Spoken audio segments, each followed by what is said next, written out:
நீங்கள் சாயப்பாவை இந்த மனதில் கோயிலில் பார்த்தீங்கன்னா உங்களுக்கும் சாயப்பாவுக்கும் இருக்கக்கூடிய உறவு இருக்கே அது உறுதியாக்கப்படுகிறது. எதிர்மறை எண்ணங்களால் வீழ்த்தப்படுவது நிச்சயம்.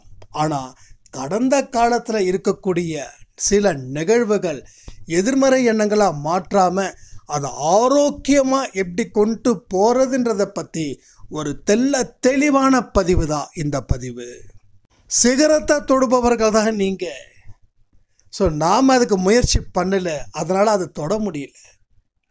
விதியை மதியால் வெல்ல முடியாதுன்னு சொன்னவங்க மத்தியில் ஒரு விஷயத்த சொல்கிறேன். விதியை மதியால் வெல்லலான்ற விதி உங்களுக்கு இருக்குது. ஏன்னா கடவுளால் தெரிஞ்சிக்கப்பட்ட மனிதர்கள், குழந்தைகள் நீங்கள். உங்களோட கஷ்டங்கள் நீங்க போகுது, அதிசயங்கள் பெருக போகுது, அற்புதங்களே தினமும் உங்கள் வாழ்க்கையில் நடக்க போகுதுன்னா நம்புவீங்களா? கேளுங்க, நம்பிக்கை தானாக வரும்.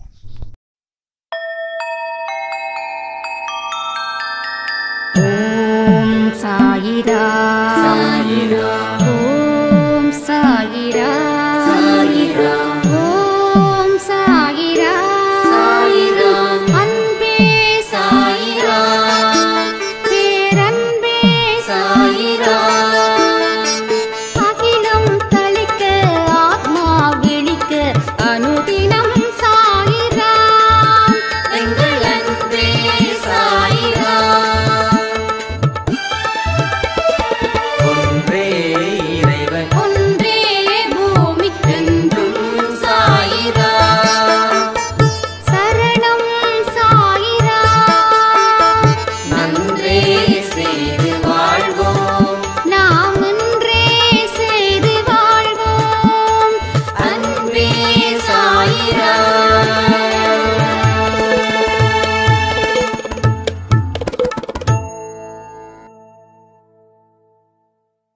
சாயிரா, என் உயிரின் உயிரானவர்களே,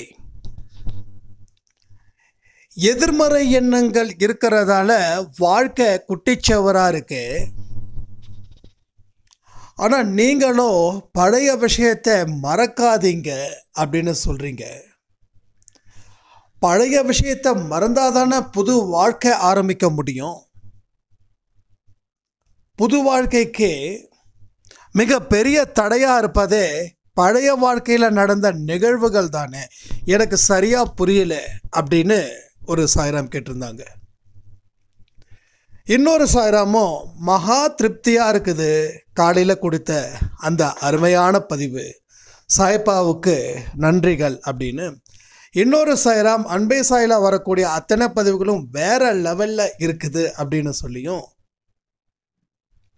நிறைய கலவையான விமர்சனங்கள் நம்ம பதிவில் வருது.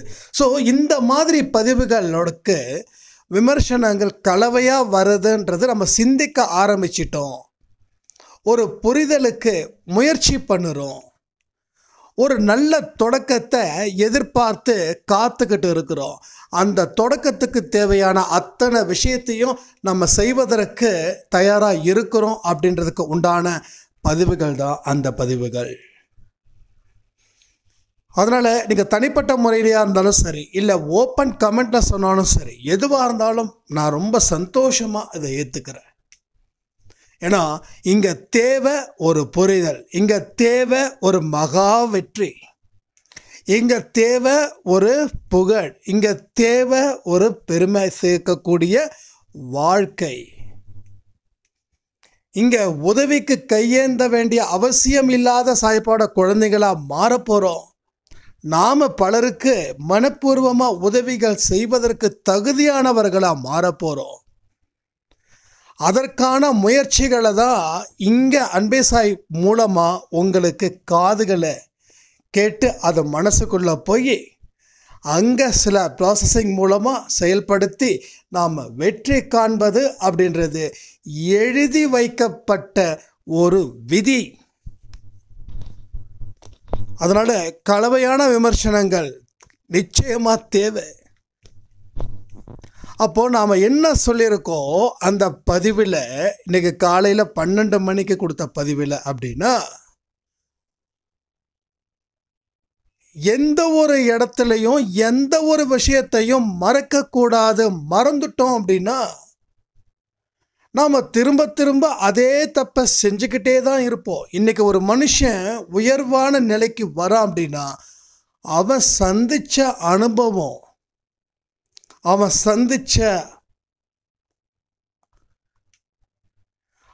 சந்தித்த அவமானத்தின் ஒரு காயம்தான் இன்னைக்கு ஒரு மனுஷனை சிறந்த மனுஷனை உருவாக்குது. அவமானத்தை சந்திக்காதவன் வாழ்க்கையில் யாரையாவது உயர்ந்தவனை காட்டுங்க பார்க்கலாம். அவமானமே சந்திக்கல, ஆனால் வாழ்க்கையில் உயர்ந்துக்கிட்டே இருக்காங்கன்னு யாராவது சொல்ல முடியுமா? நான் 10 பேரை வச்சு சொல்லலை, 10,000 பேரை வச்சும் சொல்லலை. யார் யாரெல்லாம் உயர்ந்து நிற்கிறாங்களோ புகழிலையும் சரி வெற்றியிலையும் சரி அவங்களுக்கு எல்லாம் பின்னாடி இருக்கக்கூடிய வலியும் அவமானமும் தான் காரணமாக இருக்குது. 10 பேரோ 20 பேரோ வச்சு நாம் இங்கே பதிவை சொல்லலை. அவங்கள கணக்கில் எடுத்துக்க வேண்டிய அவசியமே இல்லை. அதிகப்படியான விஷயங்கள் எல்லாமே அவமானத்தின் அடையாளமாக தான் இன்னைக்கு இருக்குது.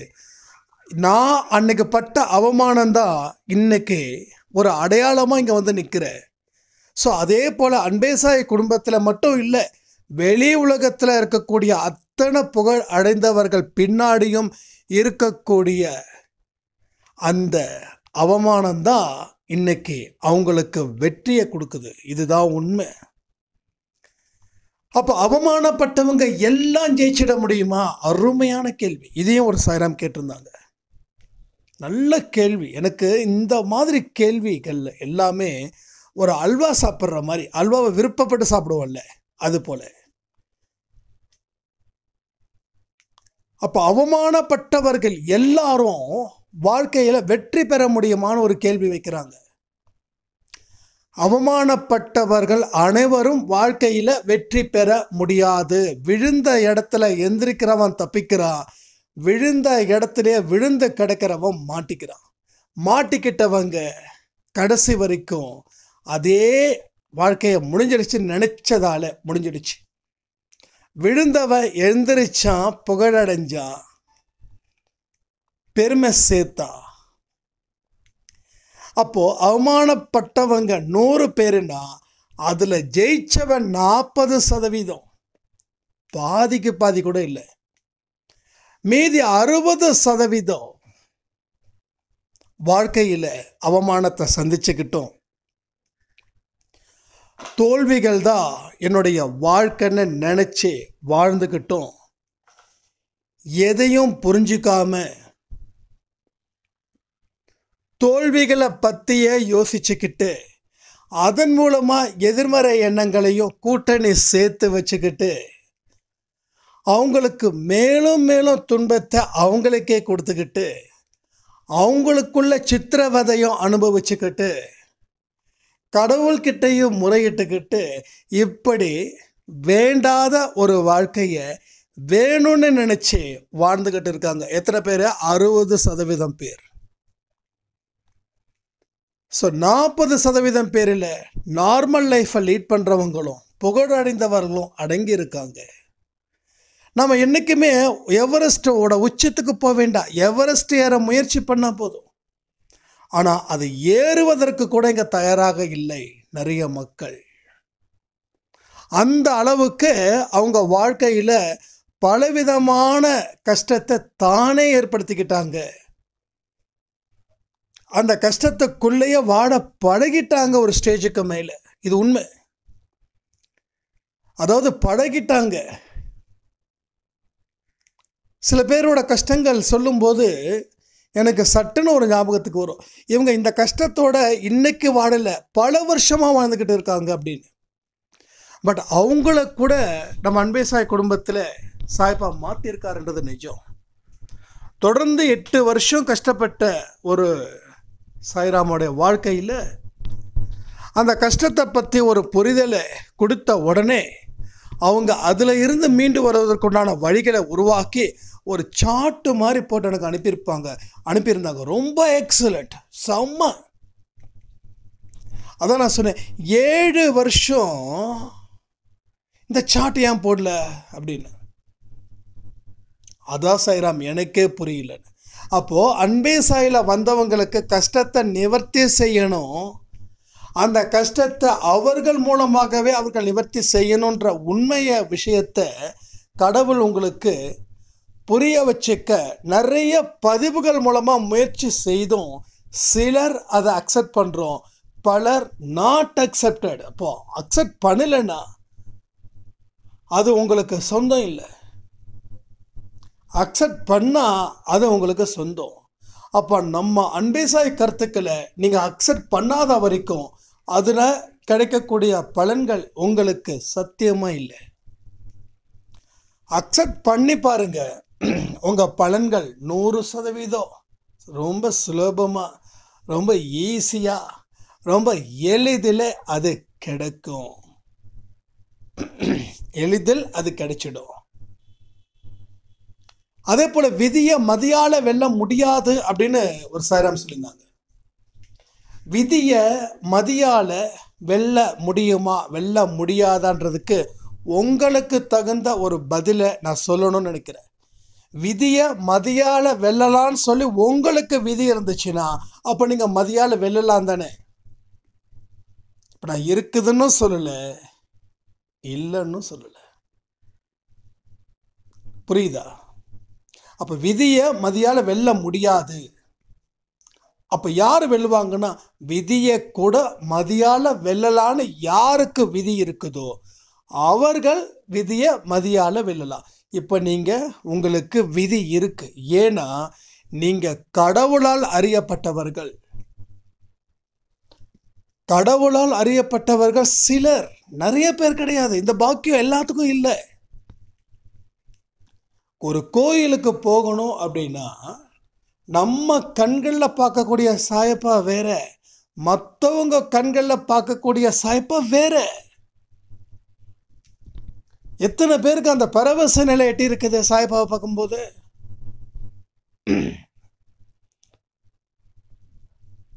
நான் திருச்சி போயிருந்தேன்.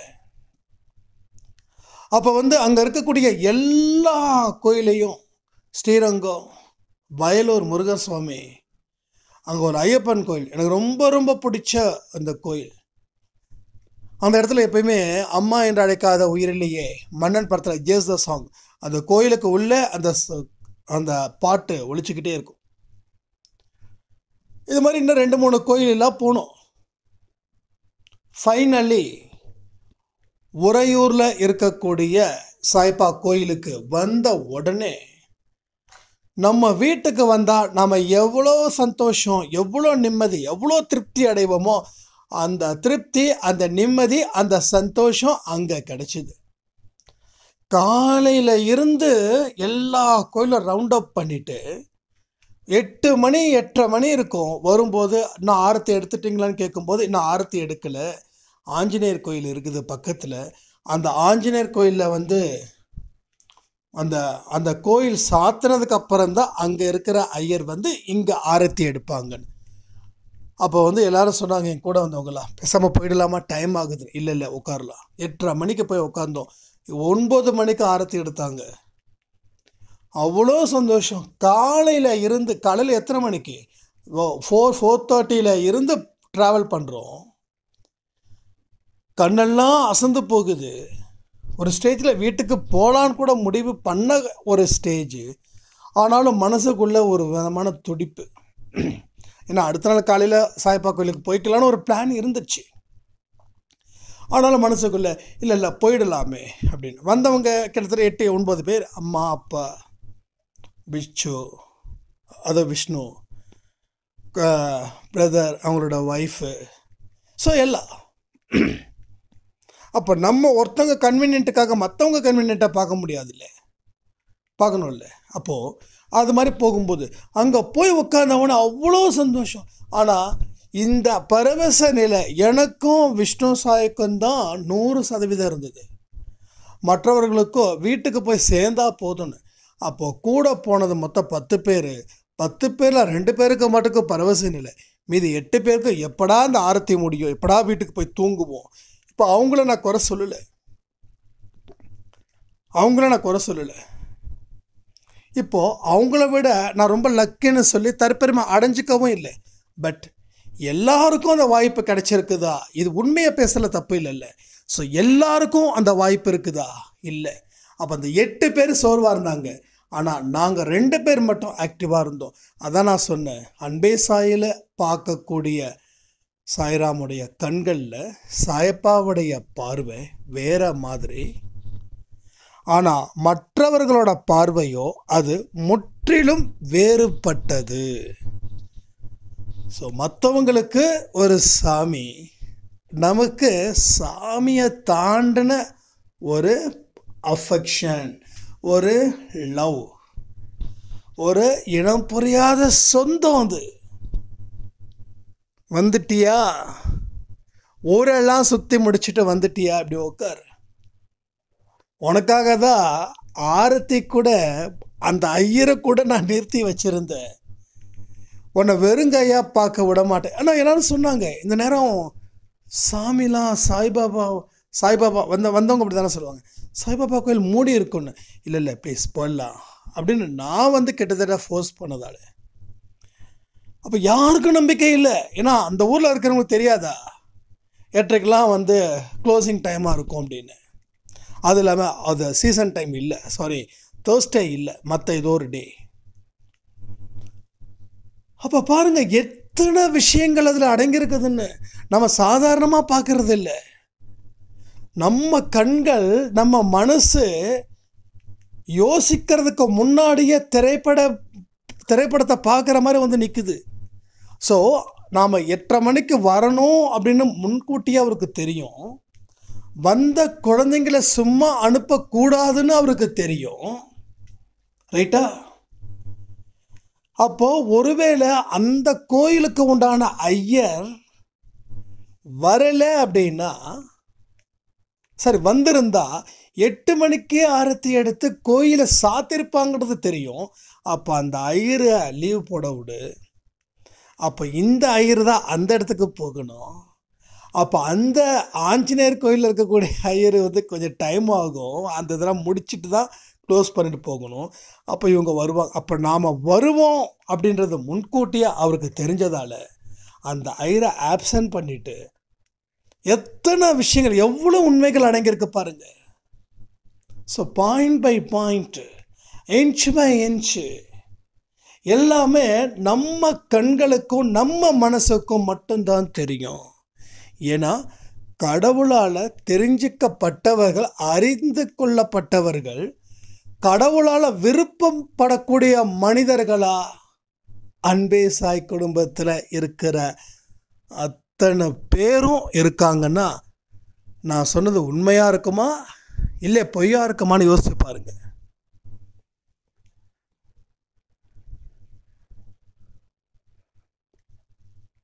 இதை நல்லா தெளிவாக புரிஞ்சுக்கணும். இப்போ புரிஞ்சுக்கிட்டால் மட்டும்தான் உங்கள் வாழ்க்கையில் ஏன் ஒரு விஷயம் நடந்துச்சு, ஏன் ஒரு பெரிய அவமானத்தை நீங்கள் சந்திச்சிங்க, ஏன் மற்ற மனுஷன் உங்களை துரோகம் பண்ணாங்க அப்படின்னா அதுக்கு ஒரே காரணம், நீ என்னிடம் வா. யார்கிட்ட? அவர்கிட்ட போ. அவர்கிட்ட போக வைக்கிறதுக்கு உண்டான வழிகள் இத்தனை வழிகளும். ஒருத்தவங்க உங்களுக்கு நம்பிக்கை துரோகம் பண்ணாங்கன்னா அவர்கள் பொய்யர்கள், அதை புரிஞ்சுக்கணும். நல்லவர்கள் நம்பிக்கை துரோகம் செய்ய மாட்டாங்க. யாரும் நல்லவங்க ஏமாற்றுவாங்க, நீங்கள் யாராவது ஏமாற்றுவீங்களா என்ன? திருப்பி கேட்குறேன், நீங்கள் யாரையாவது ஏமாற்றுவீங்களா? கமெண்ட் பண்ணுங்கள். கமெண்ட் ரொம்ப முக்கியம், நான் மட்டும் பேசக்கூடாது. இங்கே அன்பே சாய் குடும்பத்தில் கிட்டத்தட்ட நிறைய பேர் இருக்கீங்க. யாரையாவது பிளான் பண்ணி ஏமாற்ற முடியுமா? ஏமாற்றுவதற்கு தைரியம் இருக்கா? ஏமாற்றுவதற்கு மனசு இருக்குதா? ஸோ ஏமாற்ற மாட்டோம். ஏன் அப்படின்னா தைரியமும் இல்லை, மனசும் இல்லை. இல்லைன்னா மனசு இல்லை, தைரியமும் இல்லை. அப்போ நல்லவர்கள் ஏமாற்ற மாட்டார்கள். அப்போ தீயவர்கள், பொய்யர்கள் அவர்கள் தான் உங்களை ஏமாத்துவாங்க. அப்போ அவங்க உங்க கூட வாழ்ந்து அவங்களோட பாவத்தை உங்ககிட்ட கொண்டு வந்து சேர்த்து உங்கள் வாழ்க்கையில் சங்கடத்தையும் துன்பத்தையும் கொடுக்கணுன்றது சாயப்பா விரும்பலையே. அதனால தான் அழகாக ஒரு துரோகத்தை உண்டு பண்ணாரு, பிரிச்சாரு. ஆனால் பிரிஞ்சதுக்கப்புறம் ஏங்கிக்கிட்டு இருக்கோம் பாருங்க, அதுதான் இங்கே சுத்த பைத்தியக்காரத்தனன்றது. ஏங்கிக்கிட்டு இருக்கோம் பாருங்க, அது இல்லை இது இல்லைன்னு. இது சுத்தமான பைத்தியக்காரத்தனம். நாம் தெளிவு பெறாத வரைக்கும் நாம் பைத்தியர்கள் தான். ஒரு விஷயத்தை தெளிவு பெறாத வரைக்கும் நம்ம எப்படி புத்திசாலியாக இருக்க முடியும்? So it's not a possible. நாம் பைத்தியர்கள். ஏன்னா தெளிவை கடவுள் கொடுத்துட்டாரு, ஆனால் அந்த தெளிவை மனசை ஏற்றுக்கலை. இதுதான் பிரச்சனை. நான் சொன்னேன் இல்லை, 60% மக்கள் கஷ்டத்தில் பழகிட்டாங்கன்னா இந்த தெளிவை கடவுள் கொடுத்தும் மனசுக்குள்ள அந்த தெளிவை அவங்க கொண்டு போக விரும்பலை. அந்த புத்திக்குள்ளேயோ அந்த தெளிவை கொண்டு போக விரும்பலை. இந்த 2 விஷயங்களால தான் அவங்க வாழ்க்கையில் பல கஷ்டங்கள் அனுபவிச்சாங்க. அந்த அனுபவிச்சு அதை பழக்கத்துக்கு கொண்டு வந்தாங்க. கடவுள்கிட்ட முறையிட்டாங்க வாழ்க்கை மாறணும்னு. ஆனால் கடவுள் நல்ல வேளை, கடவுள் கண்ட்ரோலாக சிலை வடிவத்தில் வேடிக்கை பார்த்துட்ருக்காரு.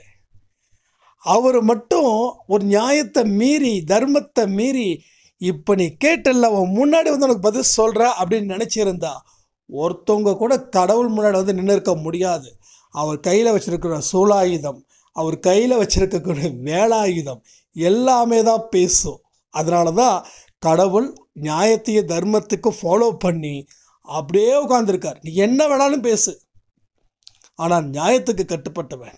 நீ பேசுறதை கேட்கத்தான் முடியும். நான் பதில் கொடுக்குற மாதிரி இருந்தால் உனக்கு என்னைக்கா பதில் கொடுத்துருப்பேன். நீ என்கிட்ட நெருங்க கூட மாட்ட. அவ்வளோ கோவத்தில் இருக்கிற ஓடி போயிடு. இதெல்லாம் சாயப்பா கிட்ட நான் வந்து அவரை நெருங்கக்கூடிய நேரத்தில் என்னடா இப்படியே தான் யோசிப்பேன். என்னடா இது, இந்த ஆளோட முகம் அன்னைக்கு பார்த்தா பரவசமாக இருந்தது, அதே சிலை, அதே கோயில், இன்னைக்கு என்னமோ பார்த்தா கொஞ்சம் கோபமாக இருக்காரு அப்படின்னு விஷ்ணு கிட்ட, விச்சு அவர் ஃபேஸை பாரு, என்னமோ வந்து கோமா இல்லைன்னு. இல்லையே, கோமா இல்லை, அன்பாக தான் இருக்கார். என்னடா அது, என்னமோ பண்ணியிருக்கேன்டா, என்னமோ பண்ணியிருக்க. இவர் வந்து கோபமாக பார்க்குற மாதிரியே இருக்குது அப்படின்னு நான் தெளிவாக சொல்லுவேன். இதை பாரு, நீ எந்த பார்வையில் பார்க்குறேன்னு தெரியல, ஆனால் தயவு செய்து நீ கோபமாக மட்டும் பார்த்துறாத. ஏன்னா ஊரே என்னை கோபமாக பார்க்குது. எனக்கு நீ ஒருத்தர் தான் எனக்கு வந்து அத்தனையும். நீ இல்லைன்னா நான் இல்லை.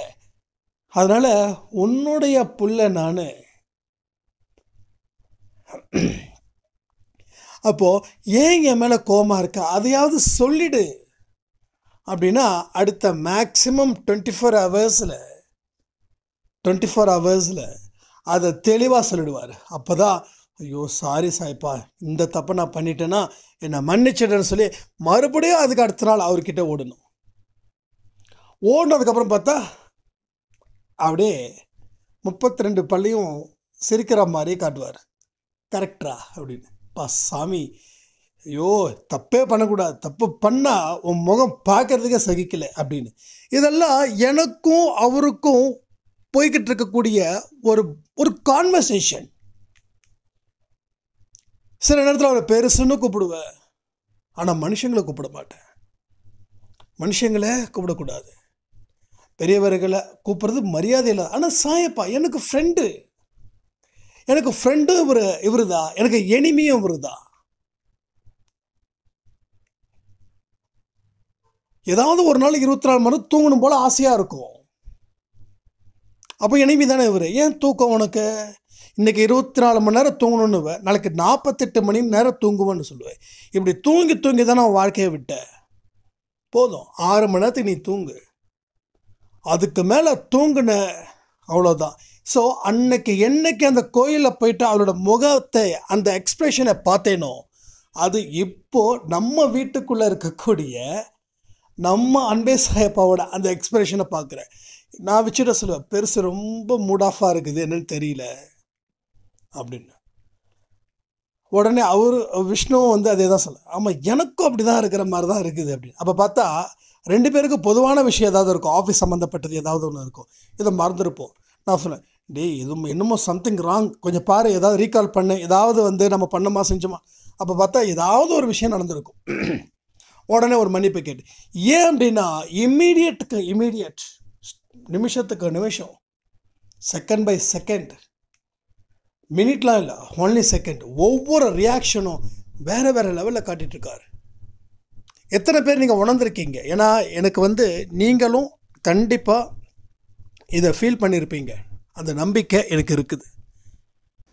ஸோ ஃபீல் பண்ண சாய்ராம்ஸ், தயவு செய்து உங்களுடைய அருமையான அற்புதமான அனுபவங்களை இந்த கமெண்ட் செக்ஷனில் ஷேர் பண்ணுங்கள். அதே போல் இப்போ பேச தான் ஒரு ஞாபகம் வருது, உங்களுடைய அனுபவங்கள் எதுவாக இருந்தாலும் சரி, எனக்கு வந்து நீங்கள் வாட்ஸ்அப்பில் ஆடியோ மெசேஜ் பண்ணுங்கள். அதை நாம் ஏதாவது ஒரு சேனலில் தினமும் பப்ளிஷ் பண்ணலாம். ஏன்னா உங்களுக்கும் ஒரு சந்தோஷம் கிடைக்கும்ல, உங்கள் குரல் வரும்போது, உங்கள் குரலில் மற்றவங்க கேட்கும்போது அந்த சந்தோஷத்தை கொடுக்கணும்னு இப்போது இந்த நிமிஷம் இந்த நொடி சாய்ப்பா வந்து உங்ககிட்ட வைக்கிறார். ஏன்னா அவர் மூலமாக தானே நான் பேசிகிட்ருக்கேன். அதனால் உங்களுக்கு எதுவாக இருந்தாலும் சரி, கரெக்டாக தெளிவாக ஒரு 5 நிமிஷமோ 6 நிமிஷமோ யுவர் சாய்ஸ். ஆனால் நான் ஃபஸ்ட்லேருந்து லாஸ்ட் வரைக்கும் கேட்டுட்டு தான் நான் வந்து பப்ளிஷ் பண்ணுவேன்.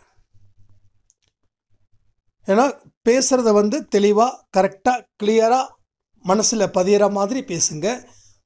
அதிகமாகவும் பேச வேண்டாம், குறைவாகவும் பேச வேண்டாம். அதாவது அற்புதங்கள் செய்யாமல் அற்புதம் செஞ்ச மாதிரி சொல்லக்கூடாது.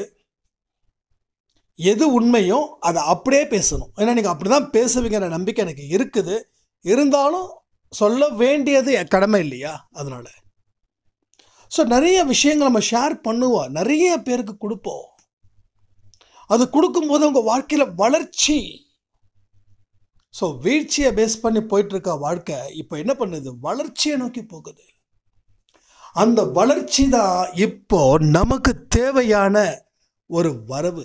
அந்த வரவை எதிர்நோக்கி காத்துட்ருக்கிறவங்க அத்தனை பேருக்கும் நான் பேசுகிறதும் நீங்கள் பேசுகிறதும் காதுக்குள்ளே போய் கேட்டு மனசுக்குள்ளே போய் புகுந்து அது செயல் வடிவத்தில் கொடுத்து அந்த விளைவுகள் வெற்றியை கொடுக்கணும்.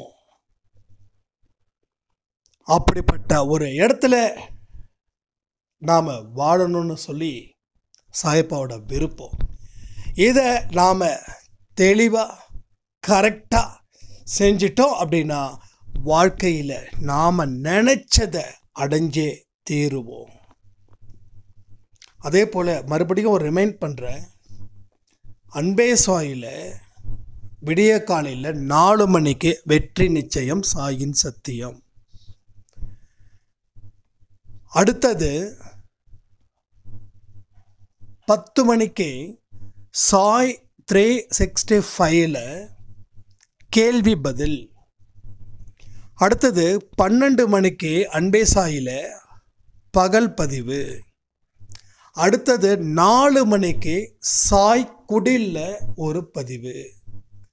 அடுத்தது 6 மணிக்கு சாய் குரலில் விஷ்ணு சாய்ராமுடைய பதிவு.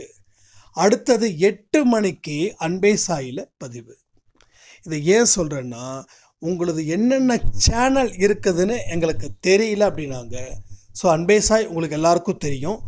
சாய் குடில், சாய் 365 அண்டு சாய் குரல், எக்ஸ்ட்ரா 3 சேனல்ஸ். அந்த 3 சேனல்ஸ்லேயும் கேள்வி பதிலுக்கு ஒரு சேனலும், இன்னொன்று சாய்ப்பா பற்றி ஒரு சுருக்கமான ஒரு சேனலுக்கு சாய் குடிலும், விஷ்ணு சாய்ராமுடைய வாய்ஸில் சாய்ப்பாவோட ஆர்டிக்கலும் சாய் குரல்லையும் இது தொடர்ந்து வரும்.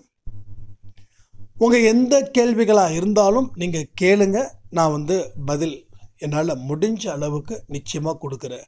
திரும்பவும் சொல்கிறேன், வாழ்வதற்கு உண்டான காலத்திலையும் வாழாமல் போனால் கடவுள் நம்மளை மன்னிக்க மாட்டார். அதை புரிஞ்சுக்கிட்டு ஒவ்வொரு பதிவையும் முழுவதுமாக கேளுங்க. ரெண்டாவது, நிறைய பேருக்கு எனக்கு இது வரல, உங்களுடைய சேனலை பதிவு காட்டல அப்படின்னு. அப்போ நம்ம யூடியூப்பில் கேட்டதுக்கு அவங்க சொன்னது ஒன்று தான், எல்லாரையுமே அந்த நோட்டிஃபிகேஷன் இருக்கு இல்லையா, அதை பண்ண சொல்லுங்கள். முதல்ல சப்ஸ்கிரைப் பண்ண சொல்லுங்கள். அதுக்கப்புறம் நோட்டிஃபிகேஷனில் அந்த பெல் சிம்பிளை ப்ரெஸ் பண்ண சொல்லுங்கள். அப்போ தான் முழுசாக போகும். ஏன்னா யூடியூப்பில் கொஞ்சம் பிரச்சனைகள் இருக்குது. நீங்கள் ஒரு பதிவிலையும் நீங்கள் அதை சொல்லிடுங்கன்னு சொன்னாங்க. ஸோ நம்ம இனிமேல் ஒவ்வொரு பதிவிலையும் நிச்சயமாக நம்ம சொல்ல போகிறோம். இது உங்களுக்கு கிடைக்கிறதுக்கு உண்டான விஷயங்கள். அடுத்தது, இந்த ஒவ்வொரு பதிவையும் நீங்கள் லைக்கும் அண்டு ஷேரும் நீங்கள் கொடுக்கும்போது யூடியூபோட ரெக்கமெண்டேஷனில் நிறைய போகும். அப்போ நிறைய விஷயங்கள் மற்றவங்களுக்கு தெரிஞ்சோ தெரியாமலோ உங்கள் மூலமாக போகுதுன்னா உங்களுக்கு தேவையான அத்தனை ஆசீர்வாதங்களும் சாயப்பாவினால் வாரி வாரி வாரி வழங்கப்படும். இப்போ நம்ம உடம்புக்கு முடியலன்னா மாத்திரை சாப்பிட்றோம் இல்லையா, அப்போ பாவத்தை ஜாஸ்தி பண்ணதால் அது கொஞ்சம் நம்ம எவ்வளவோ புண்ணியங்கள் செஞ்சுமே குறைஞ்சிக்கிட்டே, இன்னும் அது ஈக்குவல் ஆகவே இல்லை. அப்போ ஈக்குவல் ஆகுவதுக்கு உண்டான வழிகள் தான் கடவுளை பற்றி நம்ம பேசும்போது அதை நம்மளும் கேட்டு அதை பிறருக்கும் எடுத்து சொல்லும்போது அதில் கிடைக்கக்கூடிய புண்ணியம். ரெண்டாவது, அவங்க வாழ்க்கையில் உங்கள் மூலமாக ஏற்படக்கூடிய மாற்றம், அது மூலமாக பெறக்கூடிய புண்ணியங்கள், இது எல்லாமே உங்கள் கணக்குக்கு சேருது. அது நல்லா புரிஞ்சுக்கோங்க. ஸோ நம்ம இப்பயும் சொல்கிறேன், வியூஸ் அப்படின்றது ஜஸ்ட் நம்பர். என்னை பொறுத்த வரைக்கும் அன்பேசாய் குடும்பன்றது ஒரு பெரிய குடும்பம். அந்த குடும்பத்தில் எல்லா பதிவுகளும் போய் சேரணும். அதனால் மீதி இருக்கக்கூடிய 3 சேனல்லையும் சப்ஸ்கிரைப் பண்ணாதவங்க பண்ணுங்கள். அதுலேயும் லைக் பட்டன் ப்ரெஸ் பண்ணுங்கள், ஷேர் பண்ணுங்கள், அண்ட் நோட்டிஃபிகேஷன் பெல்லை ப்ரெஸ் பண்ணுங்கள். உங்களுக்கு தெரியலனா யார்கிட்ட பண்ண சொல்லுங்கள். ஏன்னா நம்மளோட வாழ்க்கை நம்ம கையில், வாழ வேண்டிய காலத்தில் பலங்கள் எங்கெங்கெல்லாம் இருக்குதோ அதையெல்லாம் பெருக்குவதற்கு உண்டான வழிகளை நாம் செய்து சாய்பாவுக்கு பெருமை சேர்க்குவோன்னு சொல்லி இந்த பதிவை நான் முடிக்கிறேன். ஜெய் சாய்ராம்.